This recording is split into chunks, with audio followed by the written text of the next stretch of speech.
Good morning students. आज हम फिर से इसी कड़ी में आगे बढ़ते हुए क्लास 10 मैथ्स और हमारी प्रश्नावली 1.4 चल रही है और 1.4 प्रश्नावली का अध्ययन करने से पूर्व इससे संबंधित जितनी भी थ्योरी बनती है उसका हम अध्ययन कर लेते हैं। उसके बाद में 1.4 प्रश्नावली के जितने क्वेश्चन बनते हैं उन सभी का हम अध्ययन करने वाले हैं।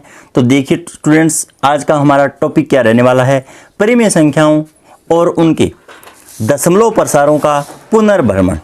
इस पे आज हम चर्चा करेंगे। तो सर्वप्रथम हम ये देख लेते हैं कि परिमेय संख्याएं हम किसे कहेंगे।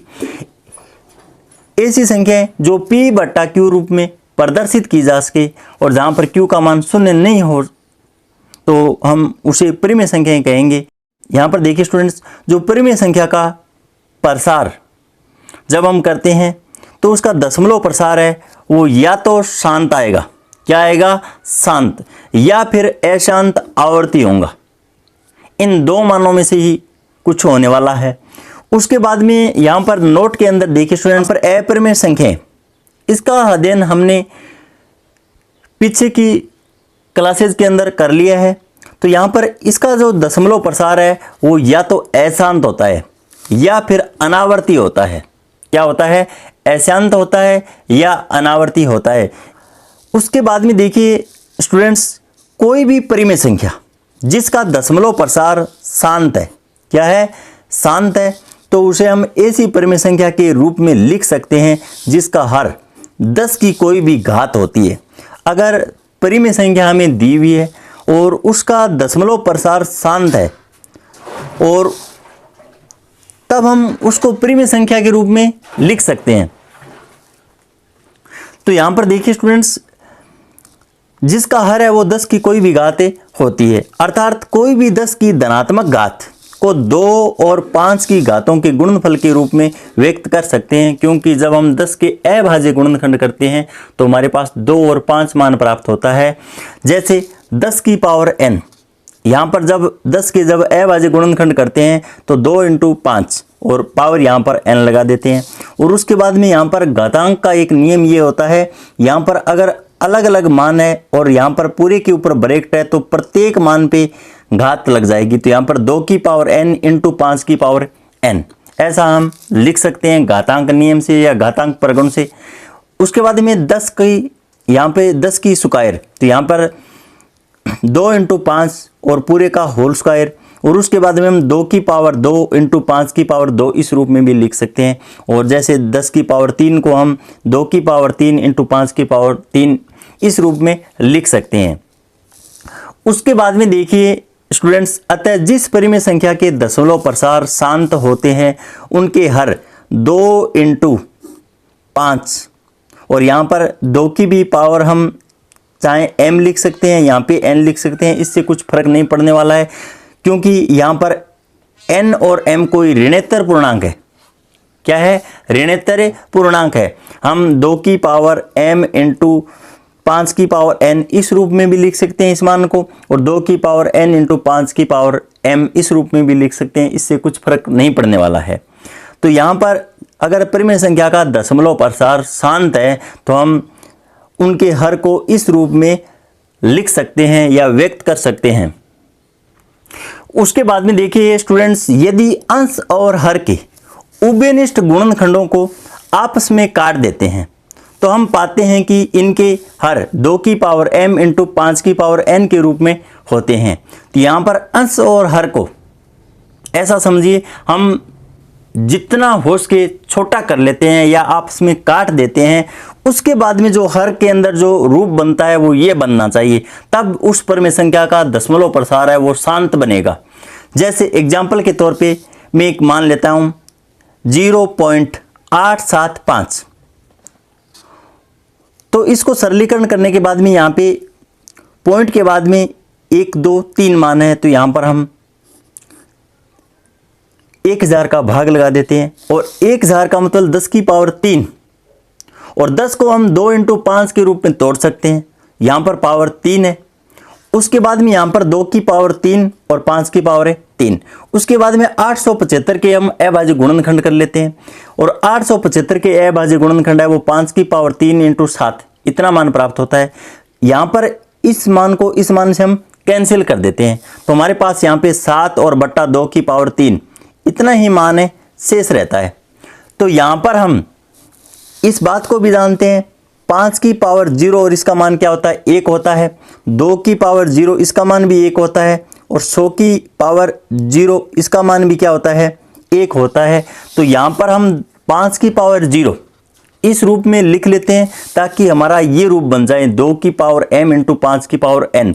तो यहाँ पर 5 की पावर हम 0 लिख सकते हैं, जो कि 2 की पावर m इंटू 5 की पावर n इस रूप में है। तो इस परमेय संख्या का दशमलव प्रसार है वह शांत होगा, और आप यहाँ पर देख भी सकते हो कि ये एक शांत दशमलव प्रसार है। उसके बाद में हम सेकंड एग्जाम्पल लेते हैं 1.512। इसको जब हम सरलीकरण करते हैं तो यहाँ पर बट्टे के अंदर 10 की पावर 3 और उसके बाद में इसको 2 की पावर 3 इंटू 5 की पावर 3 इस रूप में तोड़ लेते हैं, और 512 के अभाज्य गुणनखंड कर लेते हैं। तो हमारे पास 2 की पावर 3 इंटू 3 की पावर 3 इंटू 7 इतना मान प्राप्त होता है। यहाँ पर जो मान कैंसिल हो रहा है इसको कैंसिल कर देते हैं, तो हमारे पास 3 की पावर 3 इंटू 7 और बट्टे 5 की पावर 3। यहाँ पर केवल और केवल अभाज्य गुणनखंड के रूप में हमारे पास 5 अकेला मान आता है। तो यहाँ पर हम 2 की पावर 0 लगा सकते हैं, और इससे कोई फर्क नहीं पड़ेगा, इसका मान 1 होता है। लेकिन हमारा जो रूप है वो 2 की पावर m इंटू 5 की पावर n इस रूप में बन गया। इसका अर्थ ये हुआ कि इस परमेय संख्या का दशमलव प्रसार है वह शांत होने वाला है, और इस पर आधारित हम एक थ्योरम का भी अध्ययन करेंगे। तो यहाँ पर किस प्रकार से हमें क्वेश्चन पूछा जाएगा, देखिए, बिना लंबी विभाजन प्रक्रिया किए बताइए कि निम्नलिखित परमेय संख्याओं के दशमलव प्रसार शांत या अशांत आवर्ती है। तो हमें यहाँ पर कई पार्ट दिए हुए हैं, तो यहाँ पर जो महत्वपूर्ण पार्ट है उन्हीं का हम अध्ययन करने वाले हैं। तो यहाँ पे देखिए, जो पहला पार्ट है वो 13/3125, सेकंड पार्ट है वो 17/8। ये क्वेश्चन है वो 2012 के अंदर पूछा गया है, जबकि जो एक अतिरिक्त क्वेश्चन बनकर आया था वो क्या था, 3/625, और 2014 के अंदर ये क्वेश्चन पूछा गया है। और 1 नंबर के अंदर पहला ही क्वेश्चन पूछा जाता था।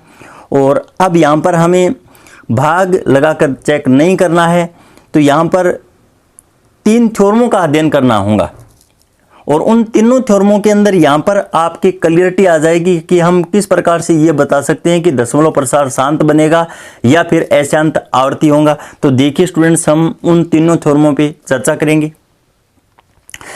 परमेय 1.5, तो यहाँ पर मान लीजिए x एक परिमेय संख्या है। परिमेय संख्या का अर्थ ये हुआ p/q रूप में कोई मान मिलेगा हमें, जिसका दशमलव प्रसार शांत है। जिसका दशमलव प्रसार है वो कैसा है, शांत है। तब x को p/q के रूप में व्यक्त किया जा सकता है। अगर दशमलव प्रसार यहाँ पर शांत है तो हम x को p/q रूप में व्यक्त कर सकते हैं, जहाँ p और q सहअभाज्य है। सहअभाज्य संख्या होने का अर्थ ये हुआ कि यहाँ पर अंश और हर के अंदर जो मान दिए हुए हैं वो आपस में नहीं कटेंगे। और यहाँ पर सहअभाज्य संख्या का अर्थ अगर आप विस्तार से समझना चाहे तो ऐसी 2 संख्याएं जिनका HCF या में से एक निकल कर आए। जैसे कोई एग्जाम्पल के तौर पे मैं संख्या 4 और 7 लेता हूं, तो यहाँ पर कोई भी उभयनिष्ठ मान नहीं है दोनों के अंदर, नहीं 4 और 7 आपस में कट रहे हैं, तो इन दोनों संख्याओं का जो HCF है वो 1 निकल कर आएगा। ऐसी संख्याएं सहअभाज्य संख्याएं कहलाती है। उसके बाद में हमें सरलीकरण करने के बाद में p और q को q के अभाज्य गुणनखंड अगर इस रूप में 2 की पावर n इंटू 5 की पावर m या फिर 2 की पावर m इंटू 5 की पावर n, यहाँ पर m n को आगे पीछे लिखने से कोई फर्क नहीं पड़ेगा, क्योंकि n m या mn ऋणोत्तर पूर्णांक है। कौन सी संख्याएं हैं, ऋणोत्तर पूर्णांक है। यहाँ पर देखिए स्टूडेंट्स, एक शब्द आपके यहाँ पर ऋणोत्तर आ रहा है। ऋणोत्तर का अर्थ यहाँ पर आप नेगेटिव चिन्ह से नहीं लगाना है, ऋणोत्तर का अर्थ यहाँ पर धनात्मक मान से होता है। तो यहाँ पर देखिए स्टूडेंट्स, जो mn है वो यहाँ पर क्या होना चाहिए, ऋणोत्तर पूर्णांक होना चाहिए। उसके बाद में यहाँ पर जो हमने पूर्व के अंदर एक क्वेश्चन देखा था, तो उसके लिए हम क्रियाविधि क्या अपना सकते हैं। सर्वप्रथम अंश और हर का सरलीकरण कर लेना चाहिए। इसका अर्थ ये हुआ, जैसे अंश बट्टा हर के अंदर जो मान हमें दिया हुआ होता है, यहाँ पर जो संख्या है और यहाँ पर जो संख्या है, इन दोनों संख्याओं को आपस में हमें काट लेना चाहिए। जिस भी संख्या से कटती है उसके बाद में क्या करना होगा, सरलीकरण कर लेने के बाद में हर के अंदर यहाँ पर या तो इस रूप में मान बचेगा, 2 या 5 दोनों संख्या आ सकती है, और यहाँ पे पावर कुछ भी हो सकती है। या फिर देखिए स्टूडेंट्स, केवल 2 की पावर m या 2 ही एक संख्यात्मक रूप से मान बचता है, और उसके हमें 5 की पावर 0 मान अपनी तरफ से लगा लेना होगा, क्योंकि 5 की पावर 0 का मान क्या होता है, 1 होता है। या फिर यहाँ पर 5 की पावर n केवल 5 अकेला मान बचता है, तो वहां पर हम 2 की पावर 0 मान लगा लेंगे गुणा के अंदर। कोई भी इस रूप में मान बचता है तो ऐसा समझिए कि परिमेय संख्या का दशमलव प्रसार है वह कैसा होगा, शांत होगा। तो यहाँ पर ये क्रियाविधि है वो आपको बुक के अंदर नहीं मिलेगी साथियों, ये आपको समझाने के लिए है केवल। तो पहला एग्जाम्पल हम देखिए स्टूडेंट्स, इस क्रियाविधि की सहायता से किस प्रकार से हल करते हैं। यहाँ पे 13/31/25, तो सर्वप्रथम हमें क्या करना होगा, 13 और 31/25 को आपस में काटना होगा। अगर किसी भी पहाड़े से कट रही है तो दोनों को काट लेते हैं, लेकिन 13/31/25 कोई भी संख्या से नहीं कट रही है, तो हमें क्या करना होगा, यहाँ पे ऊपर और नीचे दोनों का अभाज्य गुणनखंड करना होता है। तो यहाँ पे 13 तो एक अपने आप में क्या है, अभाज्य संख्या है, इसके तो गुणनखंड नहीं बनने वाले हैं, और 31/25 के हम गुणनखंड कर लेते हैं तो हमारे पास 5 की पावर 5 मान बचता है। तो यहाँ पर 13/5 की पावर 5, तो 5 ही मान बचता है शेष।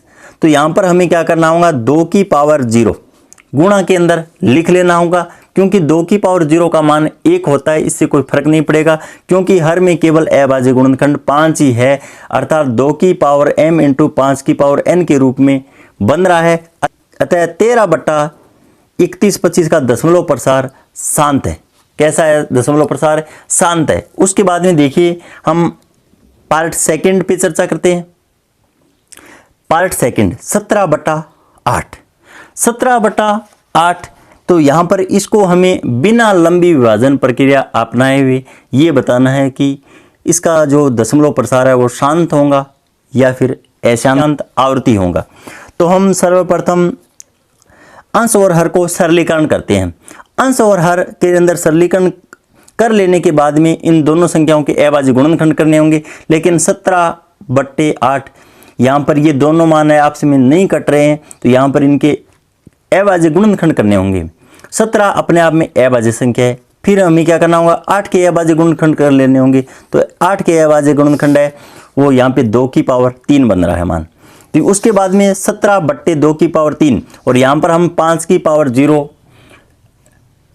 मान पुट कर देते हैं, क्योंकि 5 की पावर 0 का मान है वो 1 होता है। तो क्योंकि हर है वो 2 की पावर m इंटू 5 की पावर n के रूप में बन रहा है, हर में केवल अभाज्य गुणनखंड 2 ही है, तो इसका जो दशमलव प्रसार है वो कैसा होगा, शांत बनने वाला है। उसके बाद में 6/15। अब यहाँ पर देखिए स्टूडेंट्स, आपस में मान कट रहा है, जितने मान कट रहे हैं उसको हम पहले काट लेते हैं, या फिर एक ही बात है अभाज्य गुणनखंड करके काट देना। तो यहाँ पर सर्वप्रथम 6 के अभाज्य गुणन जब हम करते हैं तो यहाँ पे 2 इंटू 3, यहाँ पे 3 इंटू 5, तो यहाँ पर 3 से 3 को मैंने कैंसिल कर दिया है। या आप पहले इसको सरलीकरण कर लेना फिर इसके अभाज्य गुणनखंड कर लेना, एक ही बात है, इससे कोई फर्क नहीं पड़ेगा। अब यहाँ पर देखिए स्टूडेंट्स, 2/5 मान, हमें अंश से तो कोई लेना देना ही नहीं है, हर के अंदर 2 और 5 मान शेष बचना चाहिए। तो यहाँ पर 5 बच रहा है, तो यहाँ पर 5 की पावर 1 और इंटू 2 की पावर 0 लिख लेते हैं। तो हर में अभाज्य गुणनखंड केवल 5 है, अर्थात 2 की पावर m इंटू 5 की पावर n के रूप का है। अतः 6/15 का दशमलव प्रसार है वो कैसा होगा, शांत बनने वाला है। इस प्रकार हमने 6/15 को भी यहाँ पर प्रदर्शित करके दिखला दिया है कि इसका जो दशमलव प्रसार है वह शांत होगा। अब उसके बाद में यहाँ पर इस क्वेश्चन को उल्टा भी पूछा जा सकता है, दशमलव प्रसार को लिखिए जो शांत है। यहाँ पर जो दशमलव प्रसार हमारे पास जो पार्ट दिए गए हैं उसके अंदर परिमेय संख्या के अंदर जो शांत है उसके दशमलव प्रसार को हमें लिखना है। तो यहाँ पर देखिए स्टूडेंट्स, इसको सरलीकरण करने के बाद में 2/5 मान हमारे पास शेष बचता है। हर को 10 की घात बनाने के लिए अंश और हर में 2 से गुणा करने पर यहाँ पर नीचे अगर 10 बन जाता है तो 10 का भाग है वो आसान रहता है। तो यहाँ पर देखिए स्टूडेंट्स, 2 को ऊपर और नीचे गुणा करवा देते हैं। तो गुणा करवाने के बाद में यहाँ पर नीचे 10 बन जाता है और यहाँ पर ऊपर जितने भी मान दिए हुए हैं उनकी गुणा कर लेते हैं। तो यहाँ पर 4 मान बनता है, 2 × 2। तो यहाँ पर 4 के अंदर 10 का भाग आसान रहता है। तो यहाँ पे 1 अंक के बाद में यहाँ पर इधर से पॉइंट लगा देते हैं। तो 0.4 मान और 6/15 का जो शांत दशमलव प्रसार है वो 0.4 निकल कर आएगा। और आप 6 के अंदर 15 का डायरेक्ट भी भाग लगाते हो तो 0.4 ही मान आने वाला है, लेकिन आपको डायरेक्ट भाग लगाकर नहीं निकालना है मान। तो यहाँ पर हर की हमें 10 की घात के रूप में बनाकर इसको क्वेश्चन को हल करना होगा। उसके बाद में प्रमेय 1.6, मान लीजिए x बराबर p/q एक प्रिमेय संख्या ऐसी है कि q 2 की पावर n × 5 की पावर m के रूप का है, जहां n और m ऋणात्मक पूर्णांक है, तब x का दशमलव प्रसार है वह शांत होगा। तो इस प्रमेय का अध्ययन तो हमने इन एग्जाम्पलों के अंदर कर लिया है।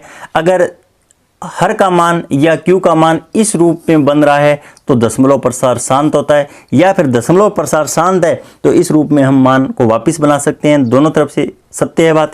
उसके बाद में प्रमेय 1.7 पे हम चर्चा करते हैं और इन प्रमेयों को आपको याद नहीं रखना है स्टूडेंट्स। केवल और केवल यहाँ पर एक क्वेश्चन है, वो किस प्रकार से पूछा जाएगा वो मैंने आपको बता दिया है। केवल और केवल आपको यहाँ पर इस थ्योरी को समझना है। तो मान लीजिए यहाँ पर 1.7 थ्योरम के अंदर x बराबर p/q एक प्रिमेय संख्या है, इस प्रकार की है कि हर या आप क्यों बोल सकते हो कि अभाज्य गुणनखंड जब हम करते हैं तो हमारे पास 2 की पावर n × 5 की पावर m के रूप का नहीं है। यहाँ पर इस रूप में अगर मान नहीं बन रहा है तो फिर यहाँ पर देखिए जहाँ n और m क्या है, ऋणात्मक पूर्णांक है, तब x का दशमलव प्रसार है वो क्या बनने वाला है साथियों, यहाँ पे अशांत और आवर्ती होता है। या तो परिमेय संख्या का दशमलव प्रसार है वो शांत बनेगा, अगर शांत नहीं है तो वो अशांत आवर्ती होने वाला है। यहाँ पर कोई भी कंफ्यूज वाली बात नहीं होनी चाहिए। तो इसके लिए भी हम एग्जाम्पल लेते हैं 1.4 के अंदर। पहले क्वेश्चन के अंदर जो तीसरा पार्ट है उसके अंदर यहाँ पर अंश का मान तो 64 दिया गया है, जबकि यहाँ पर हर का मान है वो 455 है। तो हमें सर्वप्रथम इन दोनों संख्याओं को पहले आप सरलीकरण भी कर सकते हो या फिर अंश और हर के अलग अलग अभाज्य गुणनखंड कर लेना। उसके बाद में जो संख्या आपस में काटती है उनको काट लेना। तो यहाँ पे हमें क्या करना होगा, 64 का तो 64 एज टू एज रख देंगे। 455 के अभाज्य गुणनखंड करते हैं तो हमारे पास 5 × 7 × 13 मान बनकर आता है। तो यहाँ पर देखिए हर के अंदर 5 तो बन रहा है, लेकिन इसके साथ में 7 भी आ रहा है और 13 भी आ रहा है, जो कि 2 की पावर m × 5 की पावर n के रूप का नहीं है और इसके अलावा मान बन रहा है। तो इसका अर्थ ये हुआ कि हर में 2 अथवा 5 के अतिरिक्त अभाज्य गुणनखंड 7 भी आ रहा है और 13 भी है। तो इसलिए इसका जो दशमलव प्रसार है वो अशांत और आवर्ती होने वाला है। क्या होगा, अशांत होगा और आवर्ती भी होगा। इस प्रकार देखिए स्टूडेंट्स, हमने चैप्टर फर्स्ट का अध्ययन कर लिया है। उसके बाद में यहाँ पर चैप्टर फर्स्ट के अंदर जो अतिरिक्त महत्वपूर्ण क्वेश्चन बनने वाले हैं उसका भी हम अध्ययन करने वाले हैं, लेकिन उससे पूर्व हम चैप्टर सेकंड को स्टार्ट करेंगे। तब तक के लिए धन्यवाद। जय हिंद, जय भारत।